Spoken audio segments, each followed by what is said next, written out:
Labvakar visiem! Nu jā, es esmu uzturas speciāliste certificēta un esmu arī uzturzinātnes maģistrs. Bet to puzli attiecībā uz cilvēku veselību esmu centusies visu mūžu likt kopā, jo tā pati pirmā mana izglītība tikko pēc vidusskolas bija medicīnas skola. Un tad es kaut kādu brīdi mazliet biju ieķērusies skaistumkopšanā, aizķērusies, bet pastrādāju arī medicīnā. Un līdz ko arī nevis Tukumā, bet parādījās Rīgas Stradiņu universitātē uzturu speciālista bakalaura studiju programma. Tā principā, man liekas, kad 2. vai 3. gadā, kopš viņa bija nodibināta, es arī viņā iestājos.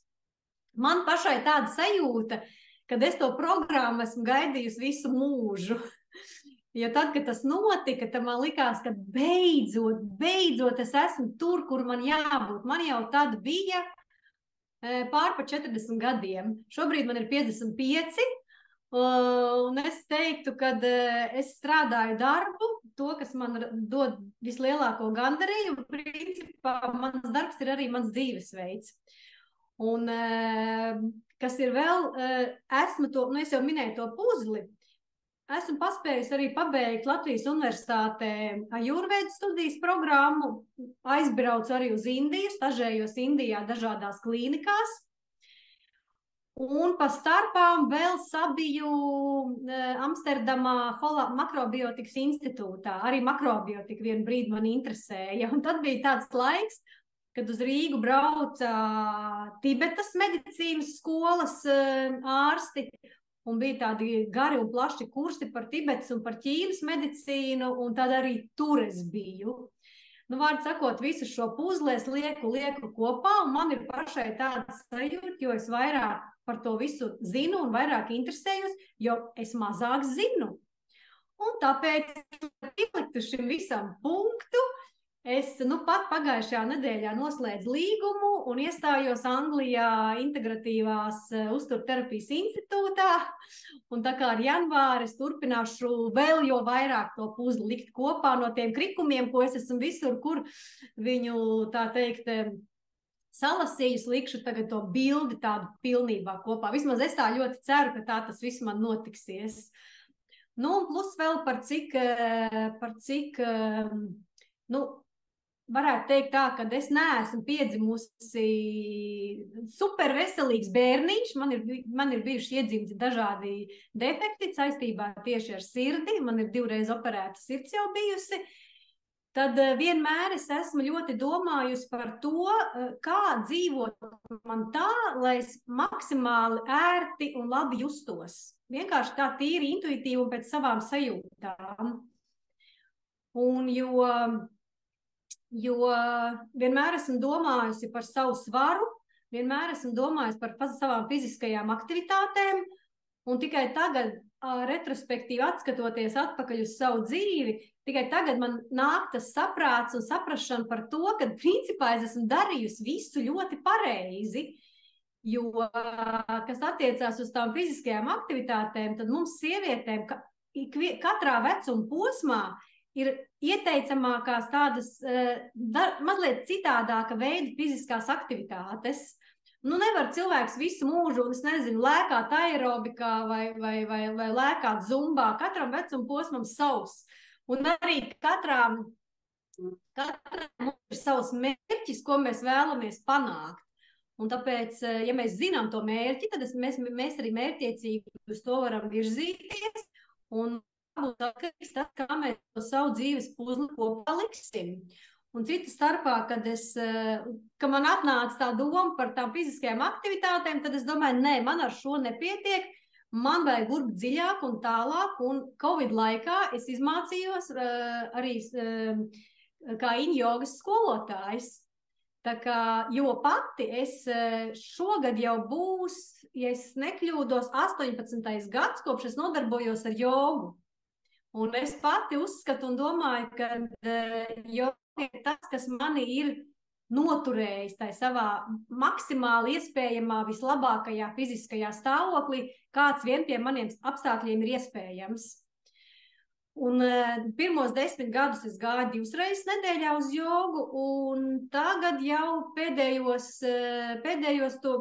laiku es jau eju 3 reizes nedēļā uz jogu. Un es to daru ļoti mērķtiecīgi, ļoti apzināti un ļoti disciplinēti, jo es vienmēr esmu domājusi un uzskatījusi, ka es nevaru īsti atrast iemeslu, kāpēc, lai es uz turieni neaizietu, uz to nodarbību. Nav jau tā vienmēr, ka es tur tā kā Duracell zaķīts lecu un man vienmēr šausmīgi gribās un es nevaru sagaidīt, tā nav. Bet tad, kad pienāk tas laiks, kad ir man jāsāk jau gatavoties nodarbībai, tad ir bijuši tādas reizes, kad es domāju, nu kā varētu, ko lai šodien izdomā tādu, ka lai es varētu neiet. Un tad es sēžu tajā divā, galva man sāp, dibens man nesāp. Nu, kas man ir nogurums? Bet es ļoti labi zinu, ja es ar to visu savu nogurumu aiziešu uz to nodarbību, tad es pēc tam sev sitīšu uz pleca, jo nogurums būs vienkārši izkūpējis kaut kur.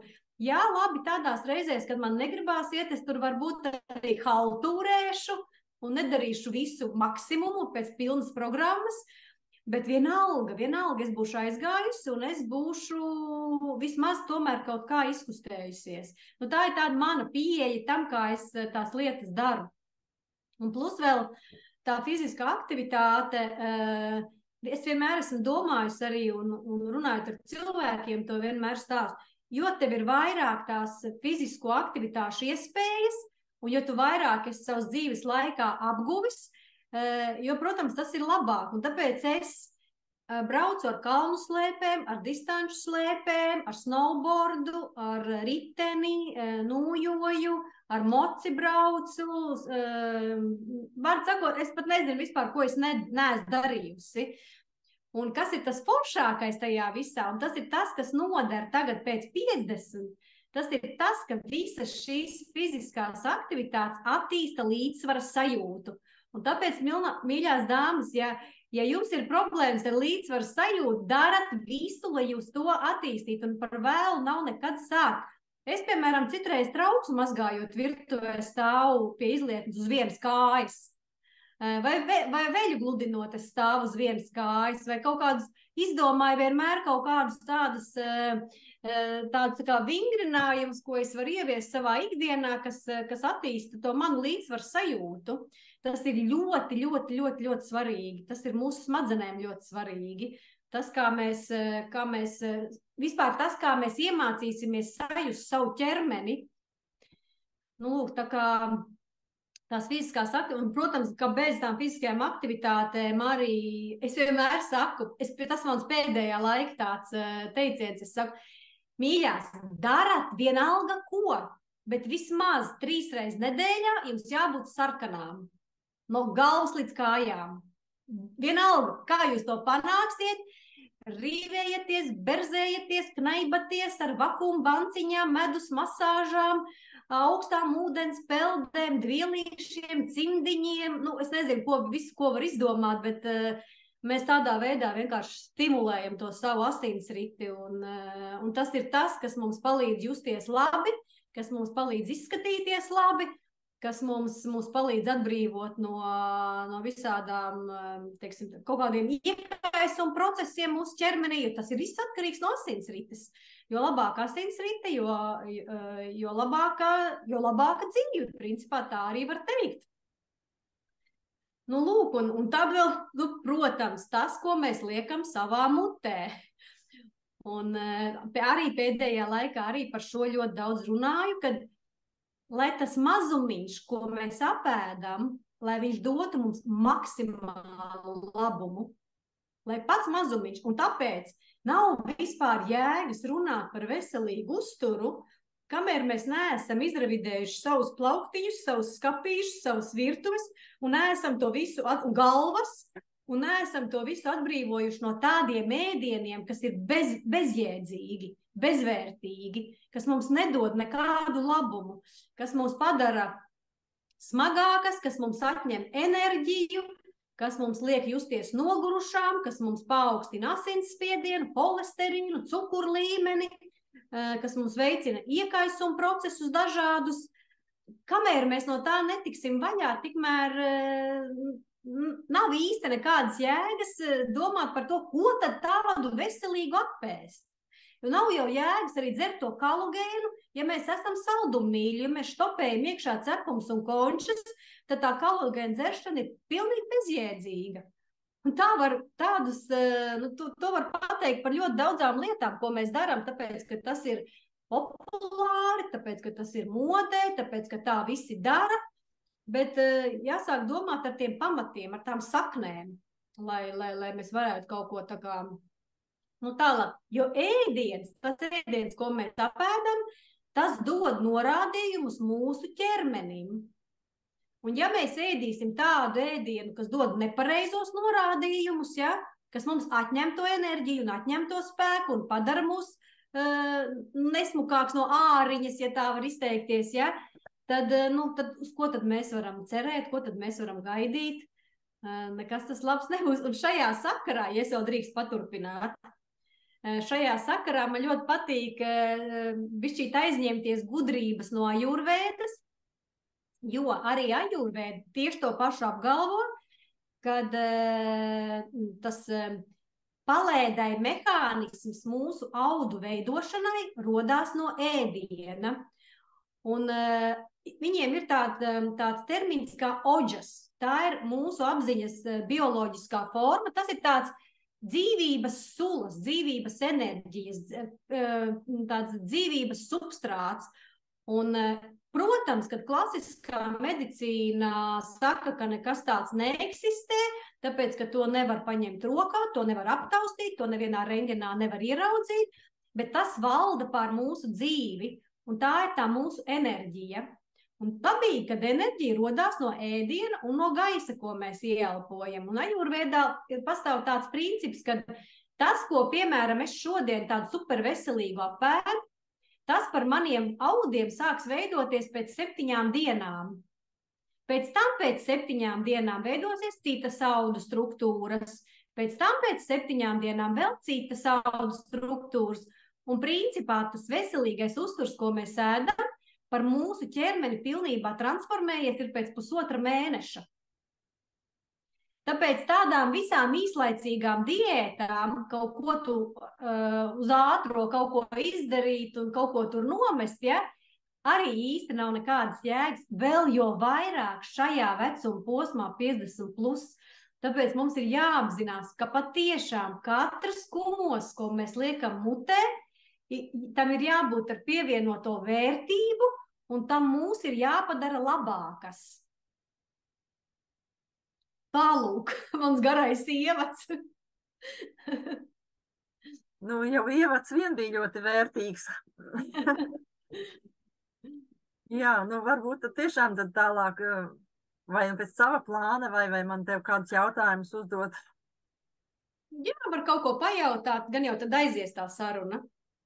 Jā, droši vien arī tajos dažos jautājumos bija tās, ka mums interesē tieši tas mūsu vecuma tie ieteikumi un kas ir raksturīgs. Tu zini, teiksim, par visādiem vecumiem, bet kas tieši attiecas uz mums un tieši uz sievietēm. Es teiktu tā, ka pats svarīgākais ir tas, ko es jau minēju, izrevidēt lieko. Izrevidēt tādus produktus, kas mums nedod nekādu to pievienoto vērtību. Un jūs jau visas mīļās zinat tos produktus, ja? Es varu tikai atkārtoties. Tas ir cukurs, baltie milti, tas ir, es personīgi uzskatu, ka tās ir jebkāda veida rafinētas eļļas, ka tas ir jebkāds gatavais ēdiens, ko mēs pērkam, piemēram, lielveikalu kulinārijā, vai kaut kāds jau rūpnieciski pagatavotais gatavais ēdiens, kas ir jāieliek tur, nezinu, mikroviļņu krāsnī vai cepešu krāsnī jau principā gatavs, ja? Es te domāju visādas sausās zupas un arī nesausās zupas, viss tas rūpnieciskais ēdiens. Un principā viena ļoti liela daļa sabiedriskā ēdināšana arī. Tāpēc, ka tās izēvielas, kas tur tiek lietotas un tās eļļas, kas tur tiek lietotas un veids, kā tas tiek gatavots, tas nebūs tas, ko mēs no tā iespējams arī gaidām. Tas diez vai tas būs, ja? Tāpēc nekas nevar būt labāks par mājās gatavot svaigu ēdienu.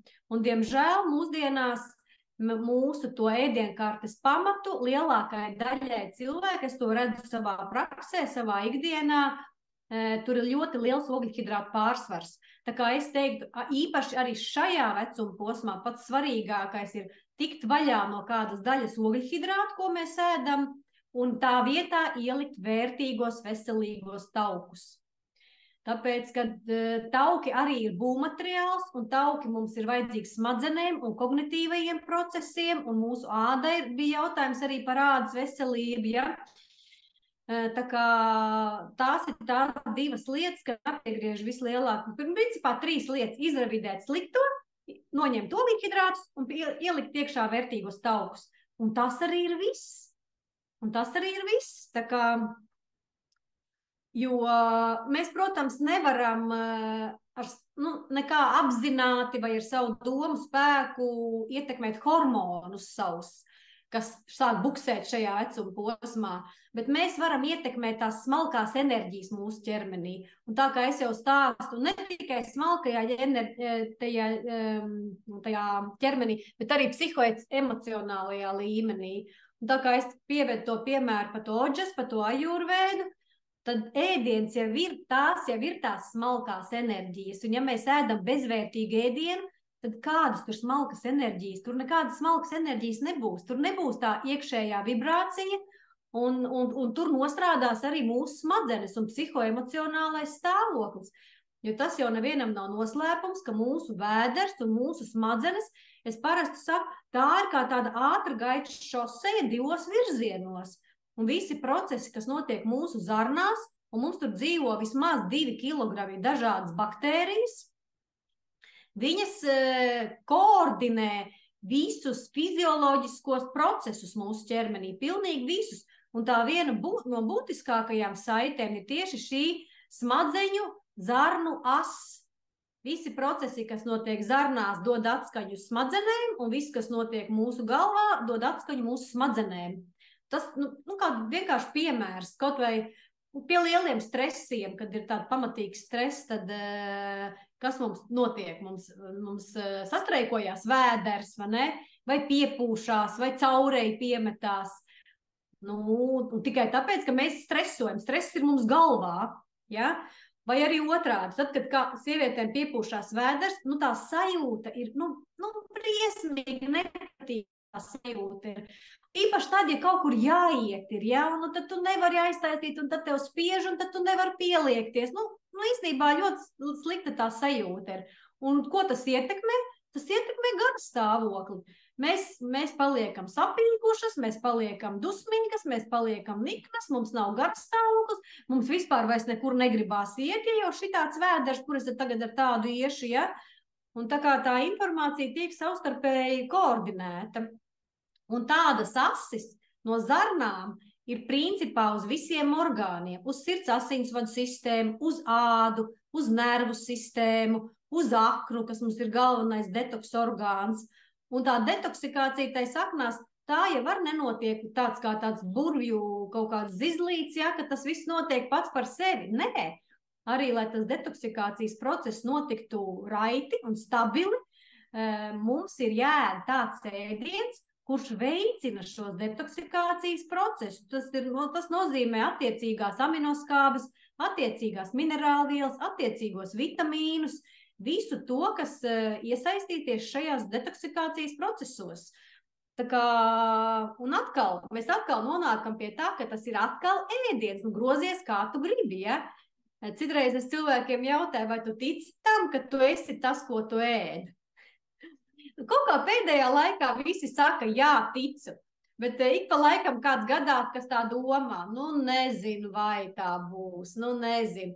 Un tad ir nākošais, kad mēs runājam, es saku, bet, manuprāt, jau tas tā arī ir, ka mēs taču ēdam, lai dzīvotu, nevis dzīvojam, lai ēstu, pareizi.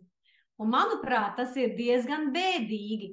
Ja vienīgā bauda, ko cilvēks spēj gūt dzīvē, dzīvojot, ir ēšana, tad, manuprāt, tā ir diezgan bēdīga situācija. tad ir steigu jāmeklē citas baudas, tādu ir simtiem, visriņķī un visapkārt, tikai jāatrod. Tāpēc, jā, ēdienam ir milzīga nozīme, itin visā tamā, kā mēs jūtamies, tajā, kā mēs izskatāmies un kāds ir mūsu veselības stāvoklis. Jo, piemēram, tagad šajā laikmetā, kurā mēs dzīvojam, pēc tiem 50 plus, mēs bieži saskaramies ar tādām veselības problēmām, tipiskām, kas ir pirmajās vietās visās aptaujās, ja? Sirds asinsvadu slimība, cilvēks slimo, insulti, infarkti, otrā tipa cukuru diabēts, onkoloģija, bet tās ir slimības, kas ir mūsu dzīvesveida sekas. Tās ir tikai sekas. Uz ģenētiku tur nolikt var ļoti maz, tas procents ir apmēram 3%. Tur vispār nav vērts iespringt uz to. Bet tās ir dzīvesveids spēks, un ja jaunam cilvēkam ap 30 gadiem kāds sāk tā kā bakstīt vai pilināt vai teikt, ka tev tur tā kā puncītis aug, vai ģimenes ārsts viņam sāk teikt, kaut kā tev tas asinsspiediens man nepatīk, vai reku tev cukurs jau uz augšējās robežas pakāpies un holesterīns, ja? Bet 30 gados jau mēs to vispār neliekamies traucēti. Mums ir tā pa vienaus iekšā un pa otrā ārā. Kur vēl es taču tagad nedomāšu par to, kā es dzīvošu, tad, kad man būs 50? Kurš tad par to domā? Lūk, un tā cilvēks turpina, un jau viņam vairs ir nevis 2 kilogrami, bet 10 kilogrami, un jau vairs nav 10, bet jau ir 20 un 50 klāt, un jau vairs cukurs nav uz augšējās robežas, bet jau kudī pāri, jau viņam ir insulīna rezistence, reku tūlīt aizparīt, viņš aizies pie ģimenes ārsts viņam godam piešķirs diagnozi, ko viņš godam būs nopelnījis, cukuru diabēts 2. tips. Lūk, mēs paši ar savu dzīvesveidu sevi līdz tam novadam. Tāpēc par to ir jāsāk domāt ne jau tikai 50 plus, bet, protams, agrāk. Es saku tagad tā, man tagad mīļākais teiciens ir, un arī gatavojoties tām lekcijām, kas būs, es saku, līdz tiem 50 mēs esam princeses, un tad pēc 50 mēs esam karalienes. Un karalienei galvā ir kronis, un šo kroni ir jāprot godam nest. Un mums ir jāprot arī tā forši mazliet sazemēties, un mums jāsāk ir sadzirdēt sevi, ieklausīties sevī, druscīt kļūt par egoistēm. Tieši tagad ir īstais brīdis, kad to visu jāsāk darīt. Ja mēs pa dzīvi tur skrējām un audzinājām bērnus un mēģinājām vīrus pāraudzināt un visu pārējo, ja, tad tagad lūk ir pienācis laiks, kad mēs sākam domāt par sevi. Un mums ir jāmācās un jāizglītojās un jāpilnveidojās un uz vienas kājas jāstāv un kas tik mums nav viss jādara. Un jāsāk meditēt un elpot un vingrot un locīties un kustēties. Tas ir tas, kas mums ir jādara. Ir jau tāds sakāmais, kas saka, jo elastīgākas būs tavas locītavas, jo jaunavīgāks tu izskatīsies. Un tā ir balta patiesība. Tāpēc ir vērts stiepties, ir vērts vingrot, ir vērts izstrādāt visas savas operāciju rētas, un es zinu, par ko es runāju, jo man tādas ir 9, un viņas visas ir jāizstrādā, viņas nedrīkst radīt nekādus enerģijas savilkumus, tas nedrīkst traucēt šai enerģijas plūsmai, kas mūsos cirkulē nepārtraukt, jo arī kaut kāda bērnībā iztaisīta aklās zarnas operācija pēc 50 var sākt radīt problēmas plecā, piemēram. Un tu ej un meklē un skaidrojies, un tu nevar atrast, un tev visi saka, viss tev tur ir kārtībā, bet tur izrādās, ka pascija ir vienkārši sastiepusies, savilkusies, un viņi vienkārši velk. Un cilvēks sāk palikt ar vien šķībāks, viņi vienkārši sāk vilkt reāli uz vienu pusi. Tāpēc, ka tā rēta nav bijusi izstrādāta, tur izveidojušies saistāudi, visriņķī ir, un ķermenis pats sevi plēš pušu, principā sanāk tā. Tā kā jā. Jā, tava iepriekš sacītā jau es saprotu, ka tavos uzskatos ir, kad tāpat kā manos, ka nekad nav par vēlu, un arī 50 plus nav par vēlu mainīt to kaut kādu savu uzturu paradumus, ja tu esi visu mūžu galīgi šķērsām un neinteresējies, kas ir veselīgi un kas neveselīgi, bet nav taču par vēlu. Nē, nekad nav par vēlu. Un arī 80 un arī 90 gados nav par vēlu. Tāpēc, ka tas viss jau arī pie viena ēšana jau nav tikai ēšana. Tas jau tā kā paplašina mūsu redzesloku. Tas mums ļauj paskatīties uz dzīvi savādāk. Tas ir, tā ir komunikācija, tā ir iziešana sabiedrībā. Ap ēdienu jau ļoti daudz, kas tur kopā, teiksim tā. Daudzas lietas notiek vienlaicīgi. Tad nav tikai plika tāda sēdēšana pie galda un zupas stumšana ar karoti mutē. Un tāpēc, un arī staipīties un vingrot var sākt jebkurā vecumā. Es nodarbojoties ar jogu, es redzu, mums ik pa laikam pienāk kāds jauns cilvēks klāt, kurš nav neko darījis pirms tam. Jā, viņš varbūt nevar salocīties, tā kā, piemēram, citi var. Un kas? Tas ir viņa līmenis. Un ja kāds, piemēram, salocīsies uz pusēm, ja, viņam tā asana, ļoti tas vingrinājums uz viņu strādās izcili. Bet ja kāds turpinās sēdēt šādi, tad priekš viņa arī šis strādās izcili, jo tas ir viņa līmenis. Un viņš jau, tu paverot kaut vai savas locītavas, kaut vai pa milimetriņu, to telpu starp locītavām paplašinot, kaut vai par 1 milimetru, kaut vai tas milimetrs pat nav reāli, fiziski sajūtams, bet viņš ir galvā, mūsu domās. Jūs taču esat dzirdējuši noteikti, kad smagi slimnieki citreiz guļoši paralizēti, guļot gultā ar domu spēku, kustinot savus kāju pirkstus, viņus reāli sāk pēc kaut kāda laika arī kustināt. Tas nav mans izgudrojums, tas tā vienkārši notiekās, ja? Ko cilvēks var panākt ar domu spēku. Un tāpēc nekad nevajag domāt, kad ir par vēlu. Nekad šitās domas nedrīkst vispār galvā sev pat tūmā pielaist. Tur bija kaut kāds jautājums, es nepaspēju izlasīt. Jā, šeit ir jautājums, kā tas ir izstrādāt rētu? Rēta nedrīkst būt pieaugusi ar saistaugiem saugus. Ādu jāvar pacelt uz augšu jebkurā ķermeņa vietā. Āda nedrīkst būt pieaugusi pie fascijas. Viņai jābūt tādai. Un citreiz operācija rētas, viņas saug tik ļoti, ka tur nevar viņu pakustināt. Viņa ir koksnaina, viņa ir cieta. Viņa ir pat nejūtīga varbūt. Tāpēc rētas ar viņām ir jāstrādā. Viņas ir jākustina visādās pusēs un jāmuļā un jāstaipa, tā jāstaipa un šitā jāstaipa. Visos iespējamos virzienos. Protams, ideālā variantā, ja var aiziet pie fizioterapeita un fizioterapeits to parādīt, kā to gudri izdarīt. Ja? Bet es personīgi domāju, ka tur nav tāds pareizs vai nepareizs. Galvenais, lai viņa paliek ļoti mīksta un ļoti elastīga, un lai viņu varētu kustināt un atcelt no ādas. Un arī mūsdienās ir aptiekā nopērkamie ļoti daudz līdzekļi, ir visādi picas plāksterīši speciālie tādi, ko līmē un staigā pa dienu, un tad viņš palīdz tai rētai pa dienu, kamēr viņa nekustina, viņai iestiepties. Un tad vakarā var noņemt to plāksterīt, kārtīgi izmasēt to vietu. Arī tādas iespējas ir, ļoti daudz iespējas tagad ir. Skaidrs. Es nezinu, varbūt mums lēnā garā jāiet cauri jautājumiem, kā tu domā? Jā. Jo tur jau arī būs ko stāstīt, un noteikti katrs atradīs sev kaut ko. Vai tev ir priekšā tie jautājumi? Es viņus, tā kā esmu izprintējusi. Tad tu skaties, kā tev iet cauri viņiem. Tā, viens jautājums bija, ar gadiem jālieto vairāk treknie vai liesie skāpiena produkti. Ir dzirdēt pretrunīgi viedokļi. Un tad otrā jautājuma daļa ir par kombučas tējas sēnes lietošanu dēļ pievienotā cukura. Redziet, te tagad ir uz to pirmo daļu par skāpienu produktiem. Nav viennozīmīgas atbildes. Katram savs. Es, piemēram, ja pie manīm atnāktu sieviete šajā te 50 plus vecumā, un viņai ir liekais svars, un viņai ir augsts holesterīns, un viņai ir augsts asinsspiediens, un viņai ir osteopēnija vai jau osteoporoze, tad viņai es ieteiktu lietot liesos piena produktus.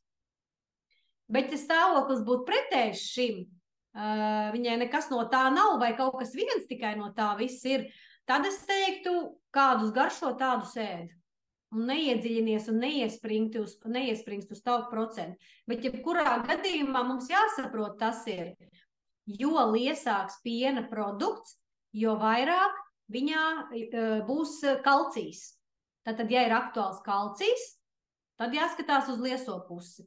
Jo viņš būs treknāks, jo mazāk tur būs kalcijs, bet vairāk būs šie te piesātinātie tauki. Un arī, jo liesāks piena produkts, jo vairāk viņā būs ogļhidrāti. Tauki ir noņemti nost, kaut kas taču vietā jāieliek, vietā ir ielikti ogļhidrāti. Savukārt treknākiem piena produktiem būs mazāks ogļhidrātu daudzums un lielāks tauku daudzums. Tādā veidā.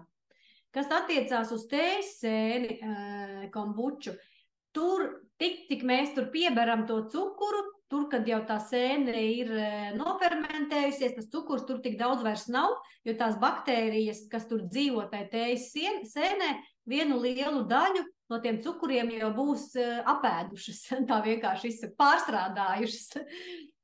Un tāpēc no tā ļoti baidīties nevajag. Ja ir svarīgi uzlabot savu zarnu mikrobiomu, un lielākai daļai tas ir svarīgi, tad tā viena glāze dienā, ko mēs izdzeram to tējas sēni, tas nāks iespējams tikai par labu, bet visiem pēc kārtas nevajag dzert tējas sēni.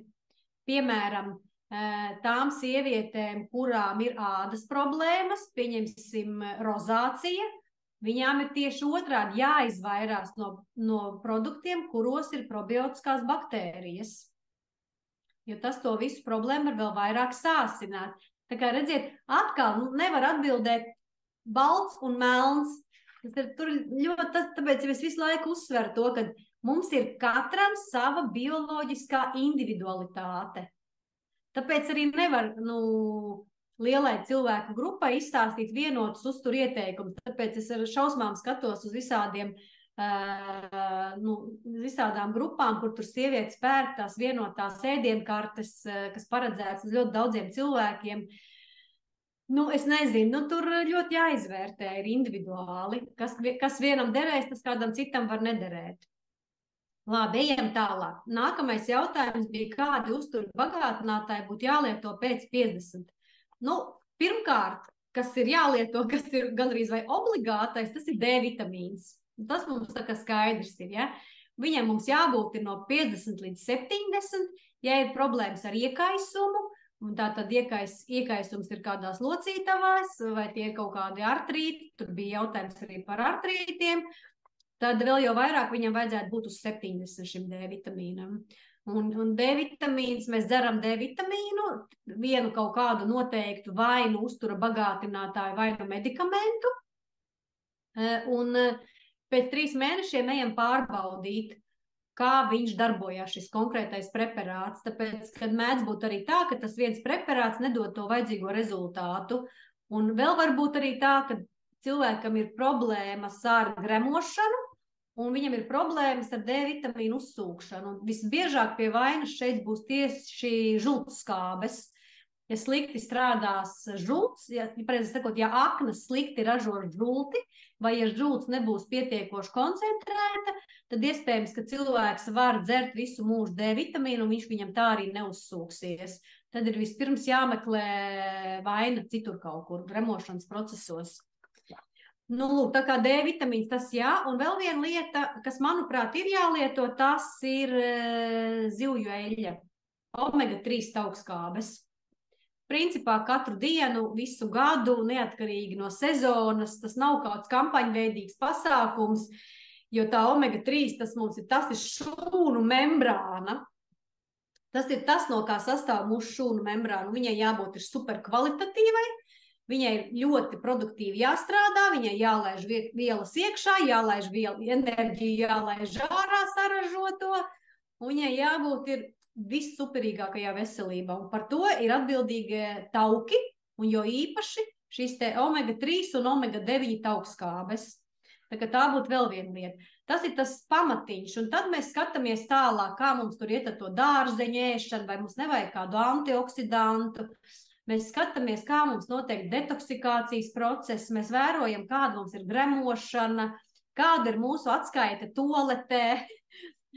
To mēs vērojam, pēc tā mēs varam izdarīt daudz secinājumus, ko vajadzētu papildus lietot.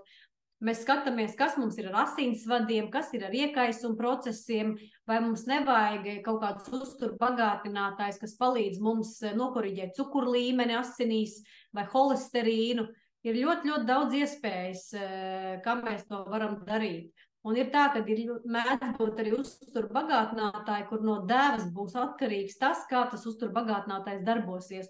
Un ne tikai no dēvas, bet arī no formas būs atkarīgs tas, kā viņš darbosies.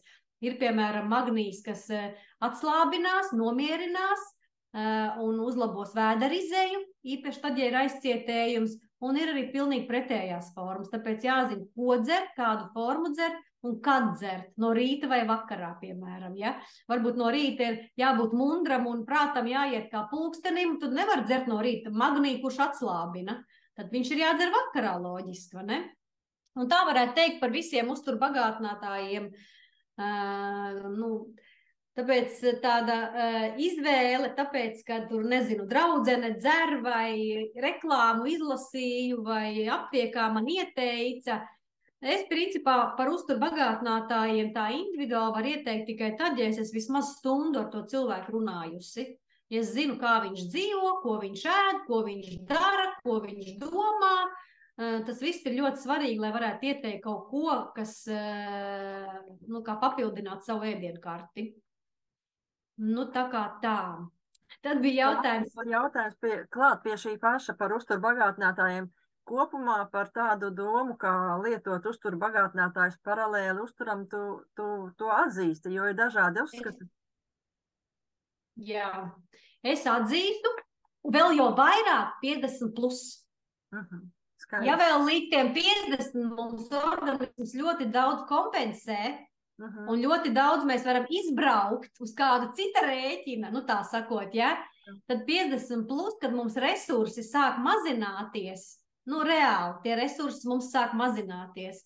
Un lai mēs panāktu to, ka mēs ēdam to mazumiņu un retāk, tad mēs diez vai ar to ēdienu šķīvī varēsim sevi ar to visu nodrošināt. Ne jau tāpēc, ka viņš būtu nekvalitatīvs, bet tāpēc, ka viņam vajadzētu būt mazāk un retāk.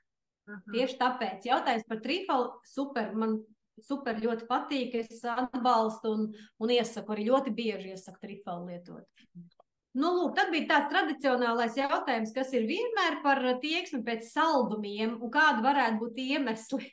Ļoti daudz iemeslu varētu būt. Viena iemesli mums galvā ir psiholoģiskie, ka mēs gribam kaut ko atrisināt, apēdot to konfektīti vai to cepumiņu, vai mēs gribam sevi tur nomierināt, vai apbalvot, vai iepriecināt, vai godalgot, vai, es nezinu, ne jebko citu. Un otrs iemesls ir fizioloģiskais iemesls, kad, ja mēs, piemēram, apēdam to konfekti, mums diezgan strauji paaugstinās cukurs asinīs. Tad, kad ir paaugstinājies cukurs, tad to visu situāciju nāk glābt, es tagad tādā super vienkāršotā veidā stāstu, nāk glābt insulīns. Insulīns to cukuru nosviež lejā. Tad, kad mēs esam uz zemākās cukuru robežas, mums atkal prasās konfektīte. Mēs gribam sākt justies labāk, jo tas ir tas brīdis, kad mēs sākam sajust tādu tā kā nogurumu, tā kā nespēku, tā kā slinkumu, vairs negribās darīt, un tāds bišķiņ tā kā apātija, un tāds besis, kā saka, ja?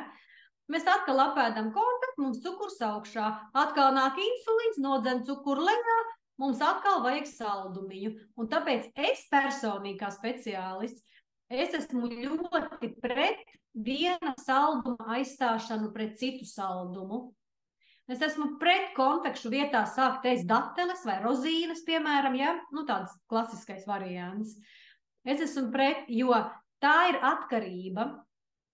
Un mēs taču saprotam, ļoti labi saprotam, ka mēs taču nevaram alkoholiķim ieteikt, nomainīt, es nezinu, šņābi pret aliņu, ja? Un cerēt, ka viņš izārstēsies no alkoholismu tādā veidā. Vai smēķētājiem, kurš smēķē paciņu cigarešu dienā, mēs taču nevaram viņam pateikt, smēķē 5 cigaretes, tad tu tiksi no viņām vaļā. Nē, nevar aizstāt, nav iespējams aizstāt. Vai tu to lieto, vai tu to nelieto. Un tāpēc manā praksē vislabāk šādos gadījumos strādā diezgan tāda nozīmīga ogļhidrātu ierobežošana. Tas palīdz noturēt stabilu cukura līmeni visas dienas gaitā, un tad tur nekas neceļās augšā, nekas nekrīt lejā, un tev nav iemesla meklēt to uzkodu, un to saldumu, un to našķi. Tā kā tas ir fizioloģiski. Tas par saldumiem. Tad bija jautājums par badošanos imitējošo diētu. Es domāju, ka tur droši vien bija domāta šī te FMD diēta. Jā, tas tiešais tulkojums viņai tā arī ir, badošanos imitējoša diēta. Tātad es ēdu, bet mans ķermenis domā, ka es badojos. Es ēdu, tur ir tāda 5 dienu diēta, kur pirmajā dienā ir apmēram 1000 kalorijas, un nākošajās 4 dienās ir uz 800 kalorijām. Īpatnēji tā diēta ar to, ka tur ir ļoti, ļoti ierobežots olbaltums. Ļoti ierobežots. Tā ir principā gandrīz vegāna diēta ar ļoti ierobežotu olbaltumu. Nu, lūk, un tāpēc tie fizioloģiskie procesi ir tādi, kad ķermenis to uztver kā badu. Tā ir zinātniski apstiprināta, viņu rekomendē, tas nav kaut kāds tur, nezinu, mans vai kāds cita tāds vienkārši izgudrojums, ja? Viņi ir diezgan populāri pēdējā laikā, šī te diēta, manā mājaslapā arī viņa ir arī iegādājama, sastādīt 5 dienu karte. Viņu piemērot, viņu var ļoti dažādi. Piemēram, viņa ļoti labi strādā sievietēm 50+, kurām ir, tie nīstie 2-3 kilogrami, no kuriem viņi nekādīgi nevar tikt galā. Visu mūžu it kā problēmu nebija, kaut ko tur vairāk padarīja vai mazāk paēda, un tie kilogrami aizgāja. Tagad tā nenotiek vairāk, ja? Hormoni ir izmainījušies, tas process vairs tik viegli nenotiek. Lūk, un tad pa šīm 5 dienām to var ļoti labi sakārtot, ļoti labi. Savukārt cilvēkiem, kuriem ir lielāks liekais svars, viņi šādu diētu var taisīt kaut vai katru mēnesi šīs 5 dienas, ievērot, un arī rezultāts ir ļoti labs. Vai arī kāds var izdomāt to darīt, teiksim, 4 reizes gadā uz sezonu maiņām. Arī tad viņi ļoti labi strādā. Un tas ir tāds īslaicīgs tāds ierobežojums, īslaicīgs.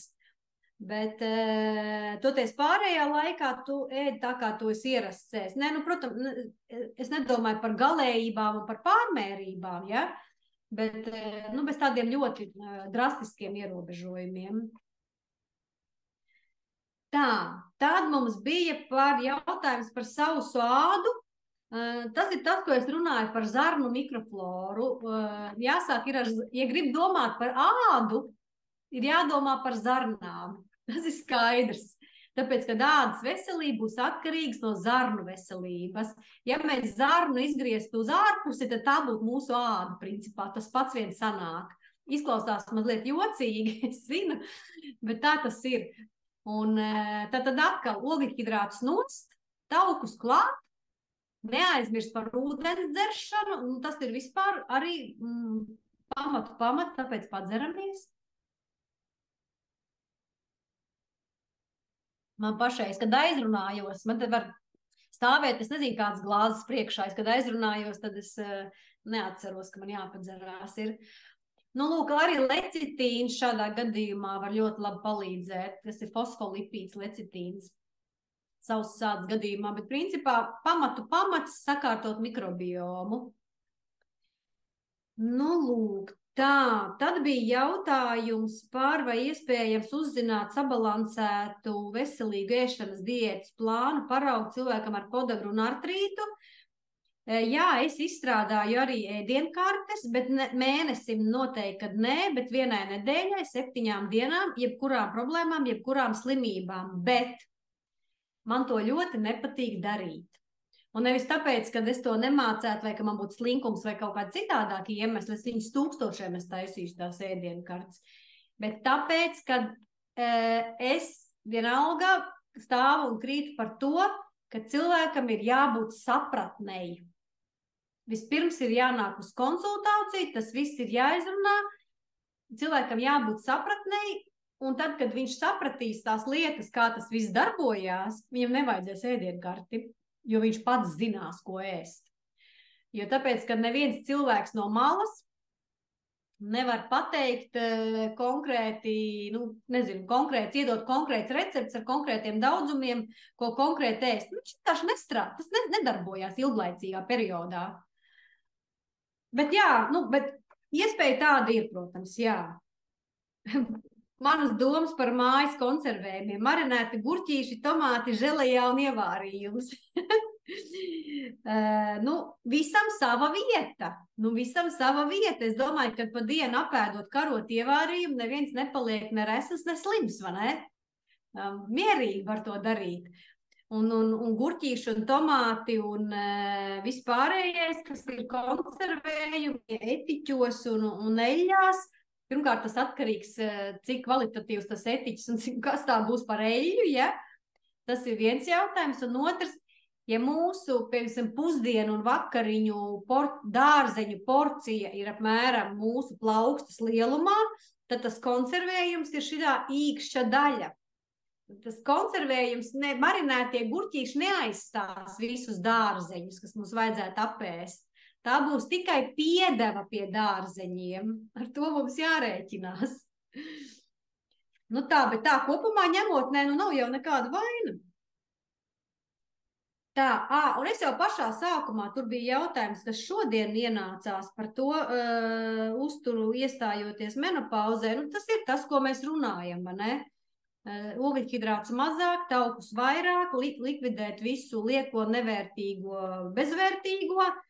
Un tad bija jautājums par artrītu un vispār par iekaisumu kā tādu. Tas pieder pie tās sadaļas iekaisums. Zarnas, mikrobioms, tā viena as, un tāpēc ļoti svarīgi ir atkal sākt strādāt šeit ar mikrobiomu, ar zarnām. Tāpēc, kad ja mums nebūs kārtībā zarnu gļotāda, un ja viņā kārtīgi nejutīsies labās baktērijas, tad notiks pilnīgi pretējais process, kurš provocēs iekaisumu procesus. Un tāpēc vispirms jāsakārto gremošana. Gremošana jānotiek perfekti, maksimāli iespējami pie dotās situācijas. Un otrs svarīgākais uzdevums ir atkal izrevidēt visus tos produktus, kas mums sauksim viņus par produktiem kaitniekiem, piemēram, vai par produktiem, kas mūs ķerē, kas mums ļoti garšo, bet ko mēs ļoti labi apzināmies, ka šo mums ēst nevajadzētu. Tāpēc, kad, ja es jums katrai tagad uzdot jautājumu, vai jūs zinat tos savus produktu kaitniekus, tad es varu derēt, ka mēs tos visas zinām. Viņi lielākoties ir gandrīz vieni un tie paši. Kāds krīt uz saldumiem, cits uz žavētām gaļām, cits uz desām, cits uz kūkām, cits uz saldējumiem. Tā tas, diemžēl, ir. Bet tie ir tādi produkti, kuros tāds vērtīgums tajā visā ir diezgan mazs. Un, ja vēl atgriežoties pie tā jautājuma par iekaisumu, tad atkal tas pats par to asinsrites uzlabošanu, par stiepšanos, par kustībām, par to sevis padarīšanu sarkanu. Sarkanu sev var padarīt arī pirtī uz lāvas sēžot. Bet arī tas ir super labi, arī tas super strādā, ja? Mēs arī tādā veidā stimulējam asinsriti. Un arī ejot augstā ūdenī peldēt, es tagad nevienu neaicinu tūlītās iet ūdenī augstā. Bet to visu var darīt, un ir cilvēki, kam to vajadzēs sākt darīt ļoti pakāpeniski un lēnām, un ir cilvēki, kuri to rīt izdomās un arī rīt izdarīs. Mēs esam ļoti dažādi. Atceramies, mums ir katram sava bioloģiskā individualitāte. Un es te drusciņu sarunas gaitā pieskāros arī gēniem, ja? Bet ir mūsdienās tāda zinātne, ko sauc par epiģenētiku. Un epiģenētika ir tas, kā mēs ar savu dzīvesveidu varam ietekmēt mūsu gēnu darbību. Mēs ar dzīvesveidu mūsu gēnus varam ieslēgt, un mēs varam viņus izslēgt. Un tas, ja ģimenē, piemēru stāstu, tādu, pavisam vienkārši piemēru, ja? Liela mamma, liels tētis, piedzimst liels bērns, visi jau automātā noliek uz to, ka viņš būs liels, ka viņam, var sakot, lemts būt lielam, ja, tad šeit tā ģenētika būs pēdējā, kas nostrādās. Šeit viss būs atkarīgs no tiem vecākiem, kā viņi to bērnu audzinās un kādi būs tie ēšanas un visi pārējie aktivitāšu noteikumi tajā konkrētā ģimenē. Un no tā būs atkarīgs, kāds tas bērniņš izaugs. Bet parasti jau ir tā, ka tajās ģimenēs, kur visi lieli, arī kaķis liels ir un arī suns ir liels. Tāpēc, ka tas ir tāds cilvēkam galvā, tāds, saprotiet, labi paēst, tas ir ļoti labi. Tā labi kādu pabarot, tā es izrādu savu mīlestību, ja, pret to cilvēku. No ēdienas tas ir viss, un bērniņš ar krunciņām, uz kājiņām un vaidziņiem, un tas ir tik smuki, un tas ir tik poršiņi, ka prieks skatīties. Bet, diemžēl, tā nav. Tās krunciņas, tā ir neveselība. Nu, un tad viss pārējais, kas pēc tam seko dzīvojot pa dzīvi, pie kā mēs nonākam, ko mēs runājam, vai ne? Par šīm dzīvesveida izraisītajām sekām. Tad, kad notiek insults, tas ir mirklis. Bet tas, ka būs tas insults, principā tas cilvēks jau sajuta signālus jau pirms 10, pirms 20 gadiem. Ķermenis kaut kā signalizēja, kaut kā centās pateikt. Ar to pašu spiedienu, ar to pašiem holesterīniem, ar to pašu lieko svaru, tie ķermeņa signāli. Un mums atliek tikai iemācīties būt jūtīgākiem un sākt tulkot savus ķermeņa signālus. Tāpēc 50 plus, kad mēs staigājam ar kroni galvā, tad mums, kā es jau minēju, ir drusīt jāsazemējās.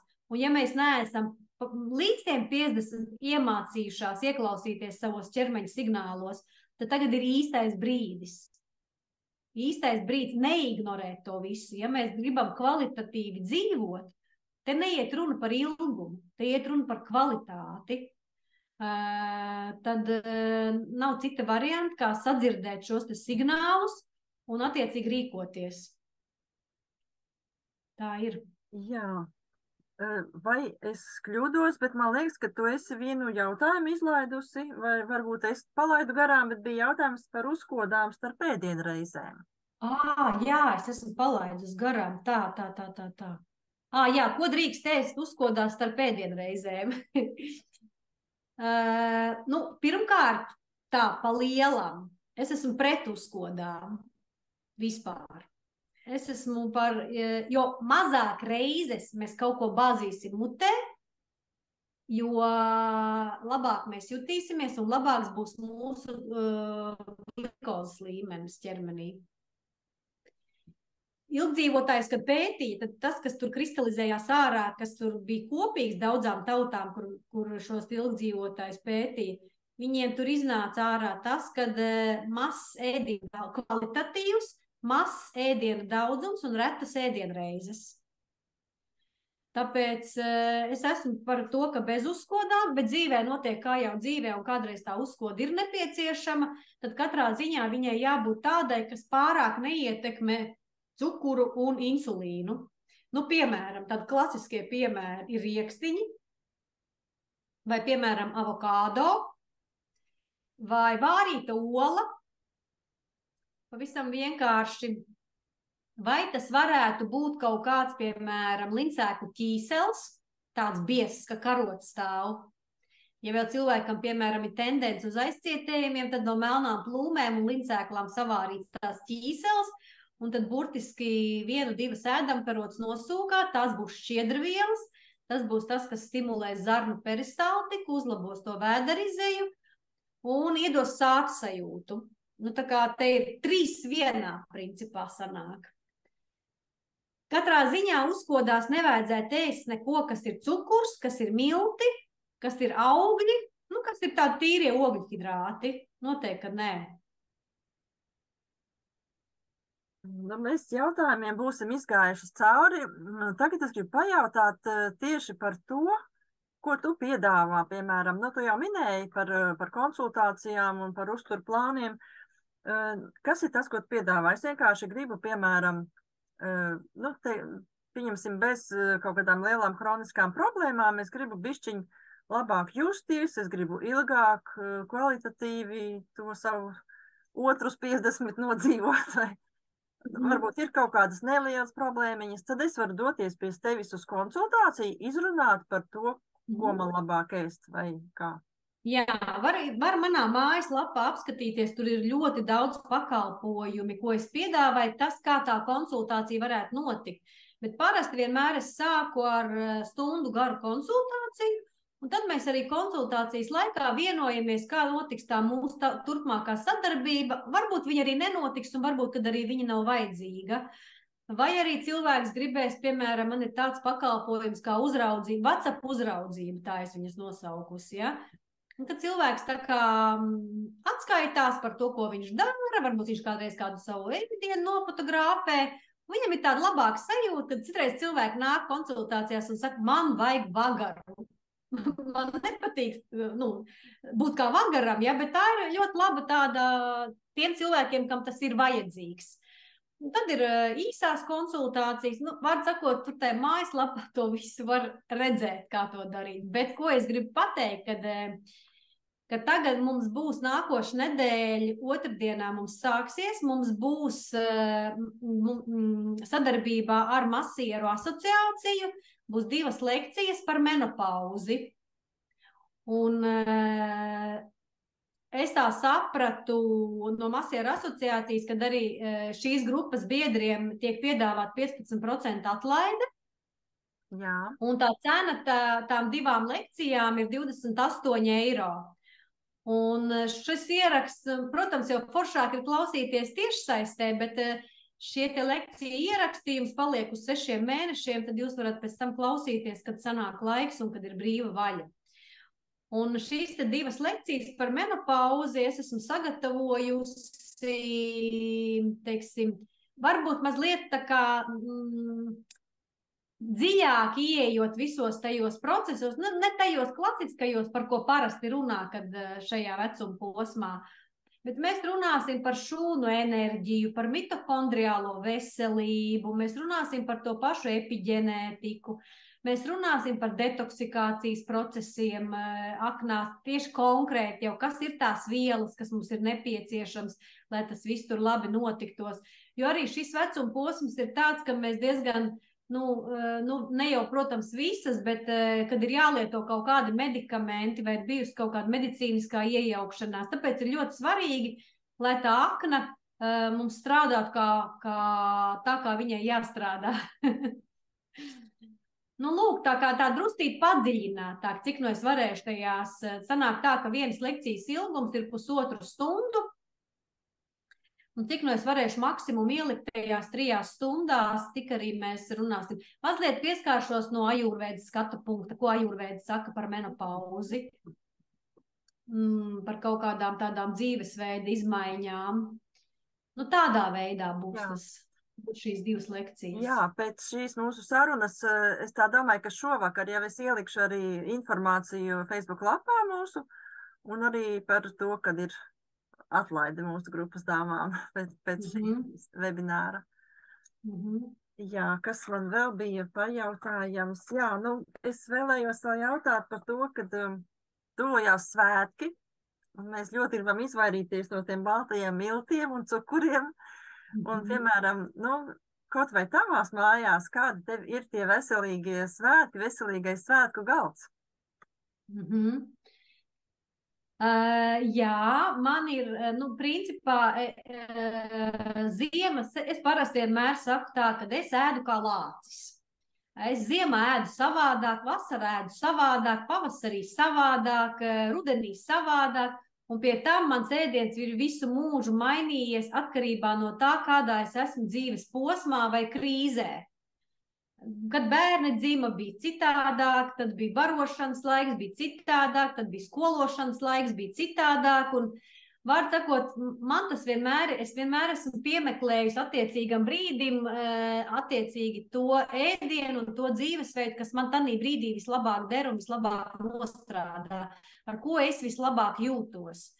Lūk, un tāpēc tagad par cik ir ziemas periods, tad man praktiski nav graudaugi manā uzturā, Un tāpēc nu, teiksim, uz Ziemassvētkiem pagājuši vakar man bija arī meistarklase viena Zoomā, un mēs gatavojām lincēklu kārtojumu. Pavisam vienkārši un elementāri. Mēs samaļam dzirnaviņās lincēklas, pieliekam klāt drusciņu brūno cukuru, tāpēc, kad svētki ir jāsvin, vai ne? Mēs jau nerunājam par ikdienu. Pišķiņu brūno cukuru, muskavādo. Viņam ir tāda visspecifiskākā tāda garša.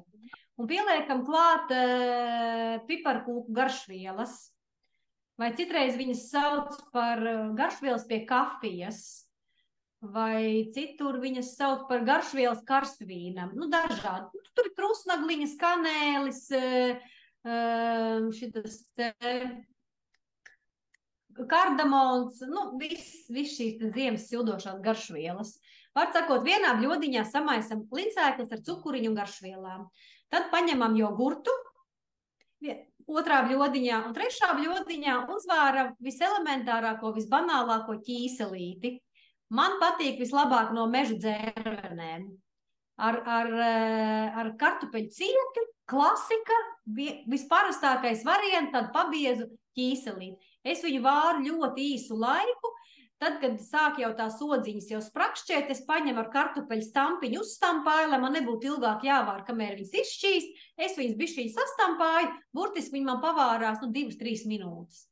Un to ķīselīti es atdzesēju. Tad es ņemu skaistu glāzi, un tad es lieku kārtu ar lincēklām, jogurtiņu, pa virsmu ķīselīti, atkal lincēklas, jogurtiņu, ķīselīti. Beigās izdekorēju ar odziņām. Tāds viens piemērs. Katru gadu es taisu pupiņu tripeles. Pavisam elementāri. Nopērku veikalā vārītās pupiņas. Es esmu slinka, man slinkums vārīt. Es nopērku vakumā vārītās vai nu pupiņas vai turku zirņus, piemēram. Un savā elektriskajā gaļas mašīnā samaļu kopā ar žāvētiem augļiem. Visādiem. Rozīnēm, ingveriem, šitām te dzērvenēm, nu tās gan būs sukādes, nu jebko ar žāvētajiem. Un tad pielieku kakao tai masai un pielieku klāt kokosrieksteļu, kas ir stikla burciņā, tā, kas cietā, baltā kokosrieksteļa. Un to visu masu samaisu, gatavoju maziņas apaļas bumbiņas un apviļāju, piemēram, magoņu sēkliņās, vai apviļāju pūdercukurā, vai tajā kakao pulberī apviļāju, vai arī kokosrieks skaidiņās apviļāju. Un tad visu to lieku skaistā šķīvjā, un ļoti smuki viss izskatās, un ēdot neviens nekad nepateiks, ka tās ir no pamatmasē pupiņas. Es viens žurnālists spīdzināju stundu, kamēr viņi man intervēja, viņi man stundu nevarēja pateikt, kas tajā tripelē, nu es viņu sauc par pupiņu tripelēm, kas tur iekšā ir pamatsastāvā, tā arī viņi neuzminēja. Un tā kā tā, vienmēr izvēlos kaut kādus tādus variantus, nu, pēc iespējas. Jo principā, kad iedziļinās tajā zema ogļhidrāta satura diētās, manā mājaslapā ir arī buklets nopērkams, kas ir ar tā saucamā low carb, high fat, maz ogļhidrātu, daudz tauki. Tur ir 30 dažādas receptes. Tur ir kūkas un tortes un maize un plakanmaizītes un salāti un uzkodas, viss kaut kas, kas ir bez ogļhidrātiem principā. Tāpēc arī maizi var izcept bez graudu miltiem un arī vafeles var izcept bez graudu miltiem. Tas viss ir iespējams. Var meklēt informāciju tai pašā Googlē, tur vienmēr visu kaut ko var atrast. Ja vēl ar valodām viss ir, teiksim, tā ir plašas iespējas, nu, tad jau pavisam glauni. Tur var atrast visu, ko. Un attiecībā par informāciju mums ir jautājums, vai ir kādas grāmatas par uzturu tēmu, ko tu ieteiktu izlasīt? Tā, es tagad pagriežos un skatos uz savu grāmatu plauktu. Ir ļoti daudz grāmatas, un mana kolēģe pavisam nesen ir uzrakstījusi grāmatu. Tā, viens mirklīti.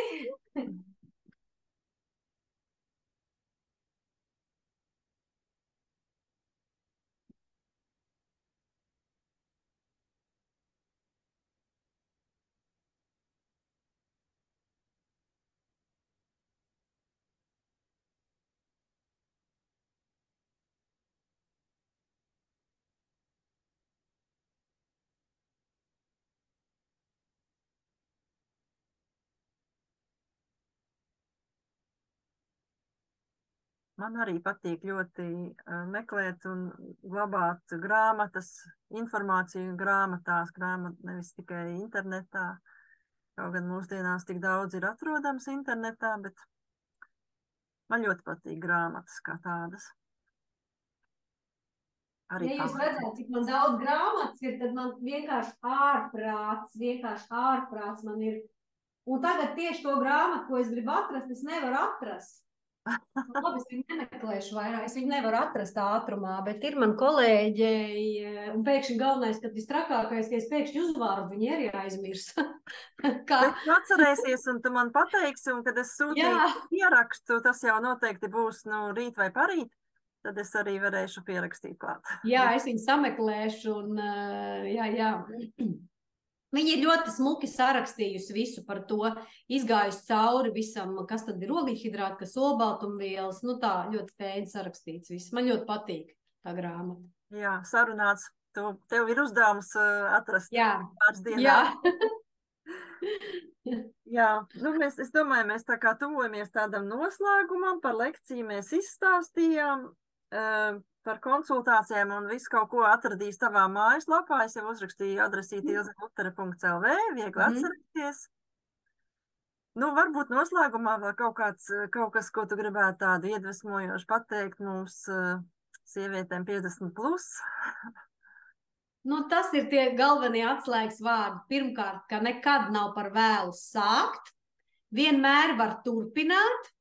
Jā. Un atcerēties vienmēr vajag to, kad mūsu veselība lielā mērā būs atkarīga no tā, ko mēs ēdīsim un kā mēs kustēsimies. Tā ir esence, tas ir sākums visam.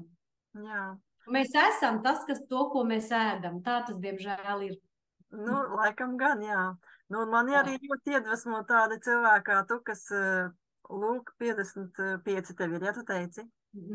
Un tu tagad turpini mācīties, un arī tā ir joma, kas nekad nav par vēlu. Man liekas, izglītoties, attīstīties, mācīties. Tā ir arī lieta, ko es uzskatu, kas mums ir jāatcerās. Jā. Arī. Un tā tieši pareizi tu saki, ne tikai nekad nav par vēlu sākt veselīgāk dzīvot, bet nekad nav par vēlu sākt arī mācīties. Mums taču jādomā par mūsu kognitīvajiem procesiem, arī smadzenes gal galā noveco, ja? Tāpēc, ja negribās iet kaut kur mācīties, tad minam krustvārdu mīklas, mācamies uz Ziemassvētkiem dzejoļus. Es ar savu vīru esmu precējusies, šogad janvārī būs 35 gadi, un mēs katru gadu uz Ziemassvētkiem mācamies jaunu dzejoli. Brīnišķīgi. Katru gadu jaunu dzejoli, un nekādi telefoni, nekādi špikeri uz lapiņām, nē. Un ar katru gadu paliek arvien grūtāk iemācīties. Jā, tas arī būs jāpaņem tāda pieredze ļoti forši. Jā, liels paldies tev, Ilze. Jā, šis ieraksts tiks nosūtīts visām, kas bija, un arī kuras netika. Ļoti vērtīgi un interesanti. Un paldies tev, un arī jaukus tev svētkus. Jā, jums arī visām jaukus. Paldies visām. Atā! Atā!